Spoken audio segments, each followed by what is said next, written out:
Today, we're diving into a huge geopolitical flashpoint between two NATO allies. It's a story about a high-tech stealth fighter, a really controversial missile system, and a decision made in Washington that has literally grounded one of the most ambitious military projects in the world. And that powerful statement from Turkey's Foreign Minister Hakan Fidan really sets the stage. Now, this isn't just your typical diplomatic language. From Ankara's point of view, this is a direct challenge to their sovereignty, and it frames this whole issue as a high-stakes showdown. And here it is, the decision that started it all. The U.S. Congress has basically slammed the brakes on Turkey's brand-new KAAN stealth fighter program.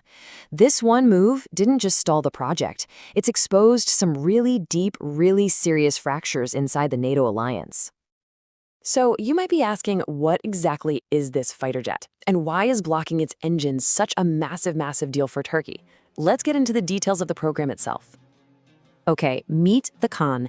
This thing is the absolute crown jewel of Turkey's defense industry, which has been growing like crazy.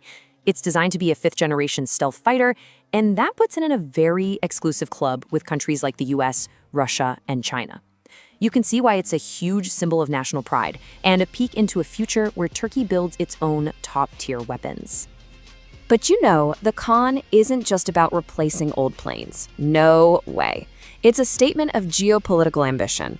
Turkey wants to project its influence across the region, it wants to compete with the big guys like the US and China on the global arms market, and, this is the big one, it wants to achieve what it calls technological sovereignty. Basically, they don't want to have to rely on anyone else. The original plan was pretty straightforward, at least on paper.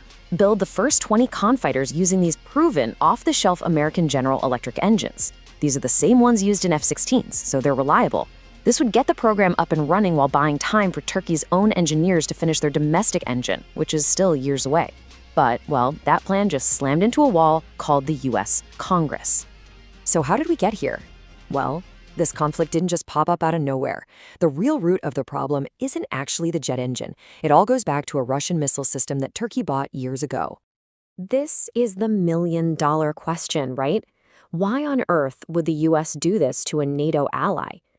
The answer isn't simple.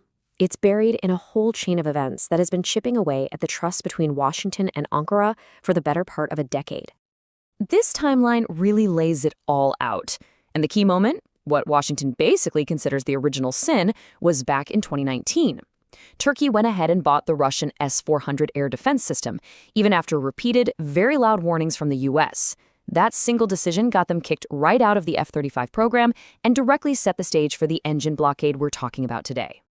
For the Pentagon, the fear was incredibly specific.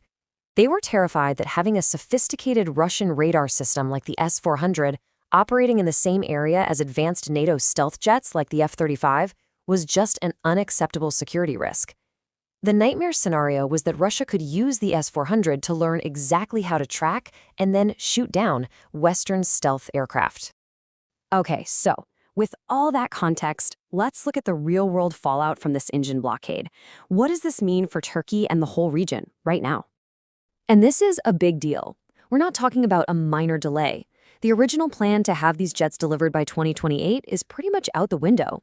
Analysts are now saying the whole program could slip well into the 2030s.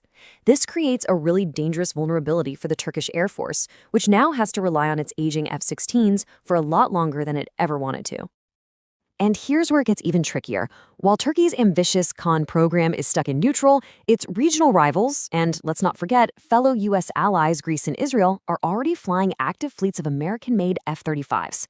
This creates a huge power gap in the Eastern Mediterranean, and it really tilts the whole balance of air power in the region. So, this blockade forces Turkey into a really tough spot. There are no easy answers here. The pressure is on Ankara to make a high-stakes choice that is going to define its military and its foreign policy for decades to come. Ankara is now at a major strategic crossroads. Does it just wait and hope Washington changes its mind? Does it start looking for new friends and new partners? Every single path forward is loaded with its own significant and maybe even explosive risks. Okay, so let's break down the choices here because they are stark. Option 1, go all in on their own domestic engine program. That would achieve that technological sovereignty they want so badly, but it's incredibly hard and could mean a delay of 7 years or even more. Option 2, find another country to sell them engines. Or Option 3, just wait, lobby Washington, and hope for a change of heart. But that leaves them strategically vulnerable the entire time. And looking for other partners? That is a political minefield. I mean, turning to Russia or China for a jet engine would probably solve the technical problem, sure, but it would create an even bigger political one. You're talking about more U.S. sanctions and a move that would fundamentally challenge Turkey's entire place in the NATO alliance. Other options, like working with Ukraine or South Korea, are on the table, but nothing is guaranteed.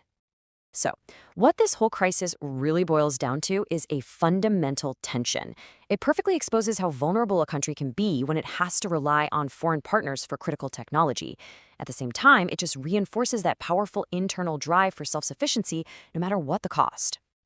Ultimately, the fate of the KAAN fighter is going to answer that question. Will Turkey somehow manage to turn this crisis into a springboard for true technological independence? Or will its greatest national ambition become just another casualty of great power politics and the shifting alliances that are reshaping our world? The answer won't just define an aircraft, it's going to define the future of a major NATO power.